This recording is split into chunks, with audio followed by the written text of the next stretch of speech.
Business और industry को GST के मोर्चे पर जल्द ही बड़ी राहत मिल सकती है। सूत्रों के मुताबिक कर्मचारियों के लिए इंश्योरेंस और कार फैसिलिटी जैसे जरूरी खर्चों पर कंपनियों को आईटीसी यानी कि इनपुट टैक्स क्रेडिट मिल सकता है। आगामी जीएसटी काउंसिल की बैठक में इन प्रस्तावों पर अंतिम फैसला लिया जा सकता है। इस खबर पर पूरी जानकारी दे रहे हैं आलोक प्रियदर्शी। बिल्कुल, देखिए, जीएसटी रिफंड के मुद्दे पर जल्द ही इंडस्ट्री को बड़ी राहत मिल सकती है। सीएनबीसी आवाज को सूत्रों से जानकारी मिली है कि आगामी जीएसटी काउंसिल की बैठक में कर्मचारियों को दिए जाने वाले इंश्योरेंस और स्टाफ को दी जाने वाली कार फैसिलिटी पर आईटीसी यानी इनपुट टैक्स क्रेडिट अलाउ करने पर फैसला हो सकता है। दरअसल इंडस्ट्री लंबे समय से कुछ निश्चित बिजनेस एक्सपेंसेस पर इनपुट टैक्स क्रेडिट अलाउ करने की मांग कर रही थी।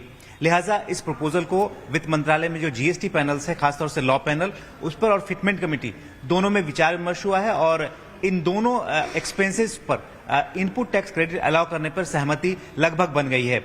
अब इन दोनों मुद्दों को आगामी जीएसटी काउंसिल की बैठक में अंतिम मंजूरी के लिए ले जाया जाएगा। उसके बाद से इस पर अंतिम फैसला आ जाएगा। हालांकि इंडस्ट्री ने कई सारी और भी बिजनेस एक्सपेंसेस जो कि जरूरी है बिजनेस के लिए, उस पर क्लेम मांगा था, जैसे कैंटीन था उसमें। इसके अलावा क्लब एक्सपेंसेस और भी कई सारी बिजनेस एक्सपेंसेस थी, जिसमें बिजनेस प्रमोशन के लिए गिफ्ट कार्ड भी शामिल है। इन तमाम चीजों के लिए जरूरी खर्चे बताकर इंडस्ट्री इस पर आईटीसी क्लेम मांग रही थी। लेकिन जो हमें जानकारी मिल रही है, सिर्फ दो, जिसमें कर्मचारियों को दिए जाने वाले ग्रुप इंश्योरेंस और हेल्थ इंश्योरेंस और साथ ही साथ कार फैसिलिटी को लेकर इनपुट टैक्स क्रेडिट अलाउ करने पर आगामी जीएसटी काउंसिल की बैठक में मंजूरी मिलती दिख सकती है।